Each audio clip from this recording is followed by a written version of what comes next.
Hey guys, उम्मीद करता हूँ आप सब बढ़िया होंगे। तो आज हम लोग आ चुके हैं एक बिल्कुल नई सीरीज के साथ जो ऑडियंस के बीच काफ़ी ज़्यादा पॉपुलर हो रही है। ये एक फुल फैंटेसी रीबर्थ स्टोरी है जिसमें पावर, रिवेंज और डेस्टिनी का ज़बरदस्त मिक्स देखने को मिलता है। इस दुनिया में एक रूल बिल्कुल क्लियर है। स्पिरिचुअल रेल्म में सिर्फ पावर वाले लोगों को ही इज्जत मिलती है और जो वीक होते हैं उन्हें वेस्ट समझकर फेंक दिया जाता है। हमारे मेन कैरेक्टर के साथ भी बिल्कुल ऐसा ही होता है। उसे वीक कहकर न सिर्फ सेक्ट से बाहर निकाल दिया जाता है बल्कि उसकी पूरी फैमिली को भी डिस्ट्रॉय कर दिया जाता है। उसके मेडिसिन डांटियन और कल्टीवेशन फाउंडेशन तक को तोड़ दिया जाता है। लेकिन कहानी यहीं खत्म नहीं होती। धीरे धीरे वो अपनी कल्टीवेशन ग्रो कर रहा होता है और जब उसका रीबर्थ होता है तो वो ऐसी पावर्स के साथ वापस आता है जिससे पूरा सेक्ट और सारे एल्डर्स तक काम जाते हैं। लेकिन मैं यहाँ पूरी स्टोरी स्पॉइल नहीं करूंगा, इसीलिए चलिए एपिसोड को स्टेप बाय स्टेप स्टार्ट करते हैं। एपिसोड की शुरुआत होती है एक सेक्ट के सीन से, जहाँ एक मास्टर अपने डेलीगेट्स के साथ बैठा होता है। मास्टर उन्हें पैसे और काफ़ी सारी स्वॉर्ड्स देता है और बोलता है कि जाओ और मेरे लिए लिंग यान का सर काट कर ले आओ। उसके बाद वो डेलीगेट्स वहाँ से निकल जाते हैं। अब जो सीनियर डेलीगेट्स होते हैं वो खुद काम नहीं करते बल्कि जूनियर्स को आगे भेज देते हैं। जूनियर्स को थोड़े सिल्वर और कॉपर कॉइन्स दिए जाते हैं और कहा जाता है कि लिंग यन को मारकर प्रूफ ले आओ। इसी बीच हमें 4 यंग डिसाइपल्स दिखते हैं।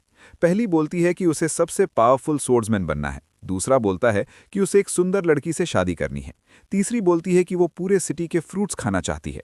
और चौथी लड़की, जो थोड़ी डरी हुई होती है, सिर्फ इतना चाहती है कि वो अपने माँ बाप का कर्ज उतार सके। इसी लड़की को एक सीनियर डिसाइपल एक पोर्ट्रेट देता है और बोलता है कि इस आदमी को मार दो। बदले में उसे कुछ कॉइन्स और एक वुडन टोकन देता है। लड़की की हालत देखकर सीनियर उसे एक कॉपर कॉइन वापस भी दे देता है। उसके बाद स्टोरी सीधा लिंग यन पर शिफ्ट होती है, लेकिन तब तक ऑलरेडी 2 डेलीगेट्स उसे मार चुके होते हैं। उसकी बॉडी को फेंक देते हैं और उसके मेडिसिन डांटियन को भी कंप्लीटली डिस्ट्रॉय कर देते हैं। उसकी सोल वहां से निकलकर एक दूसरे वर्ल्ड में ट्रांसफर हो जाती है। उस दूसरे वर्ल्ड में लिंग यन की मुलाकात होती है एक मास्क्ड मैन से। वो मास्क्ड मैन बिना टाइम वेस्ट किए सीधा बोलता है कि अगर तुम्हें दोबारा अर्थ पर रीबर्थ चाहिए तो तुम्हें मुझे हराना पड़ेगा। दोनों के बीच एक इंटेंस फाइट शुरू हो जाती है। फाइट के दौरान लिंग यन नोटिस करता है कि इस मास्क्ड मैन की स्वॉर्ड्समैनशिप बिल्कुल उसी जैसी है। तब लिंग यन अपनी पावर रिलीज करता है और एक ह्यूज स्पिरिचुअल स्ट्रक्चर समन करता है, जहां से वो मैसिव अमाउंट में स्पिरिचुअल एनर्जी एब्जॉर्ब करता है। इससे उसकी पावर बहुत तेजी से बढ़ने लगती है। लेकिन मास्क्ड मैन एक चीज नोटिस करता है। जब भी वो लिंग यन पर अटैक करता है उसे खुद भी वही पेन फील होता है। ऐसा लगता है जैसे वो लिंग यन पर नहीं बल्कि खुद पर ही अटैक कर रहा हो। मास्क्ड मैन अपनी स्पिरिचुअल पावर से एक जायंट पाम क्रिएट करता है और लिंग यन उसके अगेंस्ट एक ड्रैगन रिलीज करता है। दोनों अटैक्स के क्लैश से मैसिव एनर्जी ब्लास्ट होता है। लेकिन मास्क्ड मैन अभी भी ज्यादा पावरफुल होता है और लिंग यन बुरी तरह इंजर्ड हो जाता है। मरने से पहले लिंग यन अपनी लवर को याद करता है जिसका नाम ली यू जे होता है। तब मास्क्ड मैन उसके पास आकर बोलता है कि हम दोनों में से किसी एक का मरना जरूरी है, क्योंकि असल में हम दोनों एक ही हैं। जैसे ही मास्क्ड मैन अपना मास्क हटाता है, लिंग यन शॉक में आ जाता है। वो कोई और नहीं बल्कि लिंग यन का फ्यूचर सेल्फ होता है, जो 300 साल आगे से आया होता है।